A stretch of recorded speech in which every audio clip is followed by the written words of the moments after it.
all of the those addictive Messiah. behaviors There are together different ways to becomes understand the story of Shabbatai Tzvi, the older historiography tends to portray him as more of a villain, a charlatan. The reality is I think we really demonized Hunter century has demonstrated that probably he was just mentally was an ill. addict who behaved badly He while was under taken the advantage of by some of his Rightfully so. They said there's no supporters laptop. who Like, encouraged That's not him him. and That's perhaps the media. That's the mainstream media. It's his father, too. Well, it's all the mainstream media. It's his family. I saw that shit. And then also I his don't ties to Ukraine. I don't care what was on the laptop, actually. Because it was just, it was the debauched behavior of an addict who was caught in a terrible addiction. For me, I have sympathy for addicts. And so I think some of this was us. It was like kick a dead horse, kick a horse while it's down. No, there's nothing to kick because there's no laptop. Anyway, Yeah, that would make Any work because he got the job from his father. That's why the mainstream media lost their credibility. Another example, right? But rightfully so, you're going to kick this racket things down because we were told there's nothing to worry about. Rather than kick him, abolished traditional fast days, behaved in an antinomian way. At one point, married a Torah his dad happens to be the fucking another point, there's lots of crazy things that he did at the time when he was in some of his what they call I would also elimination. respect. But he gathered a massive following of Jews I want to track that about who 5 were years. so broken by the It'll be interesting to see suffering of 1492 and the later Ukrainian rebellion under Khmelnytsky that many of them turned to Shabbatai Tzvi saying, people in around fact, he must be the Messiah. And how much else do we have to suffer? It must be the time of Mashiach. He must be there finally taken. Yes, that's So wherever he all went, he gathered hundreds of Jews that's of corruption. him, And and many of them sold their property and made their way, followed by Shabbatai Tzvi towards Israel. He had to make one stop that was very important in Constantinople, I where want he more was areas. Sultan, He's and must see then he would TV. present His himself as dedication Mashiach, to the and craft, the the smoking Sultan would crack, then say, is very good, bar let me none, give you better than this anything one I've so been that you I can don't initiate the vilify end of Hunter days. Biden. I think Here you Hunter see, Biden by had the a way, really hard his run of it. principal That's what propagandist, that's Nathan of That's what Gaza, that leading does these sound. massive The way I hordes didn't of Jews know. who would sell their property at I'm a routine guy. I'm a routine guy. My coffee in the morning, my nicotine, I'm a routine guy. Stay away from Then, it. however, You he have an confronted the Sultan, and the Sultan said, I have an excellent counter That's offer. what that How commercial about did. I He's a let you huge keep your advocate for head crack. if you become a Muslim? It's actually better than cocaine. He You should had a burn all that flash stuff of off. sanity, Okay. That's an old friend and of he said, mine you know who what, got that sounds caught like a up in very heroin appealing and really counter never offer. kicked it. And so after being in prison the first briefly, time he he did became a heroin, Muslim. his head And hit the most of pillow, his and he followers said, simply, I'm in trouble. dejected, Because he fled spent his movement and spend the tried rest to of your rebuild time their chasing lives that drag. back That in fat drag. their homes throughout It's called a Europe. fat drag. A small but significant number I gotta be honest with you. were so committed to Shabbatai Tzvi. I had actually an interesting discussion when I was doing Well, you know what it about does? comparing it to the politics in America, because you do imagination.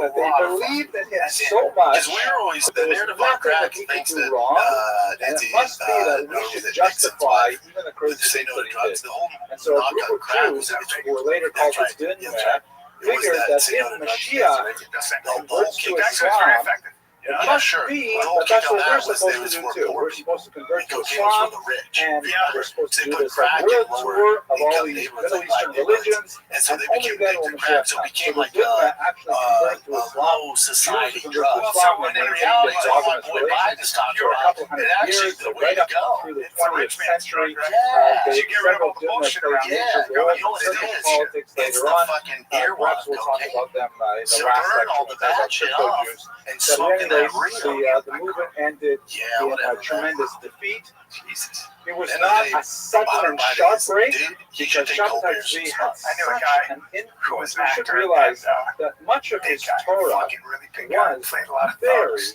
That guy, this is 20 years ago. very And thought-provoking, he had stimulating. cocaine It problem. did not read like And knowledge. he It did not Yeah, read like so you'll like ridiculous this. So ideas. he, A lot of his thought I'm was going to get very, the story very a little bit wrong, but I persuasive. think this is And exactly many what happened.